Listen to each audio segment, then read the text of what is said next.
Hey guys, it's Sarah and I have a book haul to show you today. This is the box that I got from Book Outlet when I ordered some Black Friday books. So on Black Friday they had their entire site was 30% off and I had a $5 off coupon code. So I picked up about 8 books and yeah, got some really good deals. So I got this bad boy today, so I'm going to show you what I got. Okay, so the first book that I got is The Book of Ivy by Amy Engel. This is a dystopian book that is part of a duology. This is the first one, and then the second one, The Revolution of Ivy, it just recently came out.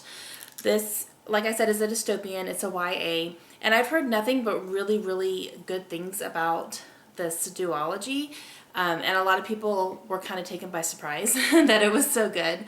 I haven't read a dystopian in a very long time, but I wanted to go ahead and give this one a try. And when I saw it for really cheap, I went ahead and grabbed it. I also really like the spine of that. Look at that. There's a knife on it. It's pretty cool. So I'm excited to read this. The next book I got is a nonfiction, and it is Trident Canine Warriors, written by Mike Ritland with Gary Brozek. This is a book that follows kind of the service dogs that serve in the military, kind of the military kind of considers them soldiers because they go on the battlefield with guys. They're specially trained to do that. They form these really special bonds with the men, and they are like bomb sniffers and, you know, things like that, and kind of trained to detect danger and things like that. I love books about dogs. I'm such a big dog lover, and we're a military family, so this is going to hit home a little bit. And I'm pretty positive I'm going to cry while I read this, because almost every book about dogs makes me cry. So regardless, I'm still excited to read it. Alright, the next book I got is The Arithmetist by Brandon Sanderson. This is, I don't know if it's like a middle grade or not. This says on the back, it says like young adult, but I think it might be borderline middle grade, young adult. This is a fantasy novel, and I was reading the back of it, and it's pretty much, there's an academy that these kids go to, and things start happening and kids start disappearing. So our main character in here is trying to figure out what is happening at his school. So I have not read a Brandon Sanderson book yet. I'm going to next year. So I'm going to have my pick, but this is one of them, and I grabbed it since it was really cheap and it's a really nice paperback copy. Along the same note, I also picked up Steelheart by Brandon Sanderson. This is a series. This is book 1. There's at least a second one. I don't know if there's a third one or not, but I think this is more sci-fi than fantasy from what I am understanding, but I don't 100% know what it is, and the back is very vague. So yeah, I'm going to go into this a little bit blind, but I've heard really, really good things about this one. A lot of people are saying this would be like a great TV show or a movie or something like that. So I have another Brandon Sanderson that I need to get on. The next book that I picked up is The House with the Scorpion by Nancy Farmer. This one has tons of awards, as you can see. And this one was a scratch and dent, but I mean, like, hello, that's all that there is, like right at the top there, and it's barely noticeable. I had to look for it. So I'm getting really lucky with the scratch and dent on Book Outlet. Everyone that I've gotten so far has been like just barely anything, like nothing I probably wouldn't do to a book myself. So whatever. I've heard this is very good. It is about cloning, and kind of in a, it's set like on a very narrow strip of land between the US and Mexico. And then there's a bunch of cloning happening.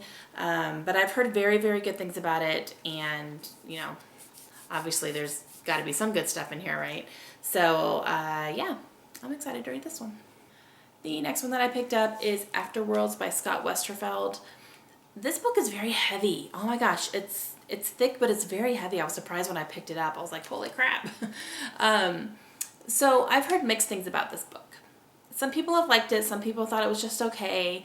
Some people thought it was okay, not great, but it was worth the read. So we'll kind of see how I feel about it. But Scott Westerfeld is an author that I would like to get more into, just read some more from him. I did read Uglies, the first one in that series. I haven't read the rest of them yet, and I haven't read anything else, but I want to read this one, and I want to read Zeros as well.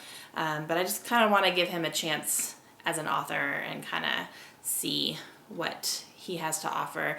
I believe that this one is written, or this one is, the protagonist is a writer, and so she's writing a book and a story and things like that, and you kind of go back and forth between them, and I think that what's happening in her book is actually starts happening in real life. I think. Don't quote me. I think. So I guess I'll find out when I start reading it. Okay, so these next two books are actually both cookbooks, and I was really excited to find them both on there. So I got the Whole30. This is written by Melissa and Dallas Hartwig.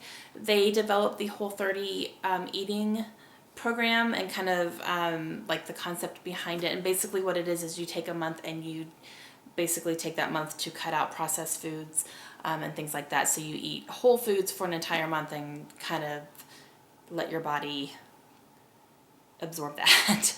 I'm going to be doing the Whole30 with a few friends starting in January, so I wanted to make sure I got this. I do have the first book, which is called It Starts With Food.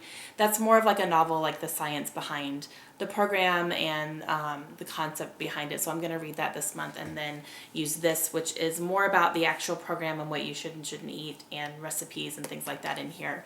So I was on the market to look for this. I started looking for it last month, and then it showed up on Book Outlet literally like a week later. I was probably just going to get it on Amazon, which is the cheapest I found it. And about a week after I saw it on Amazon, it showed up on Book Outlet, and I was like, ah! So I stocked it to make sure it was still in stock when the sale went on, and it was. So this was the first thing in my cart. This was pretty much the reason that I even put this order in. All right, so this last cookbook that I picked up is something that I have wanted to get for a while. A friend of mine has it, and I was flipping through it at her house, and I was like, I have to get this cookbook. It is so amazing. So I picked up a copy of Thug Kitchen. I don't know who the authors are for this. I was looking through it, and I don't think they even say their names, but Thug Kitchen is like a concept in Los Angeles, I believe. They actually have like a storefront where they kind of teach cooking skills and things like that. And this cookbook is actually vegan, which is interesting because I'm not a vegan or a vegetarian. I like my meat. I like my steak. I like my chicken. I like all that stuff. But I think that this would be good to dive into, you know, a couple times a month, because since I'm trying to eat healthy definitely in 2016, you know, going meatless every so often is going to be a good thing for me. And honestly, if I'm really missing meat, I can add grilled chicken to a salad. Like, the food police are not going to come and knock on my door. So I went ahead and picked this up. So this is technically called Thug Kitchen, Eat Like You Give a... That word right there.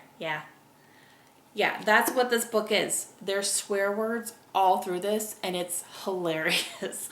So if swearing is something that you're uncomfortable with, don't get this. Don't get it. They swear, they don't apologize for it. It's them, like, whatever. So I think it's hilarious. I'm excited to actually like read all the commentary and all that stuff, and then like look through the recipes. I was flipping through it earlier, and some of these recipes look really, really good. So I'm excited to start cooking from this. I'm probably going to try to cook from this like every other week or so, like make a recipe and see how it goes. But I was so excited that this showed up on Book Outlet because I have been wanting to pick this up for quite a while. All right, that's my book haul. That's my Black Friday Book Outlet book haul. And I'm really happy that I jumped on this sale and got these books, because these are all books that I have been wanting to get. And it pays to kind of take your time and be patient, because I probably would have gotten the Whole30 on Amazon and paid not a lot more, but more, definitely more, probably at least, you know, like $10 more than what I got this one for. So thank you, Book Outlet, for being awesome. Like, seriously, the sales there, when they have them, are just incredible, and it's definitely become one of my favorite places to buy books. All right, I hope you guys have a great day. Let me know if you have any questions, and I will talk to you soon. Bye.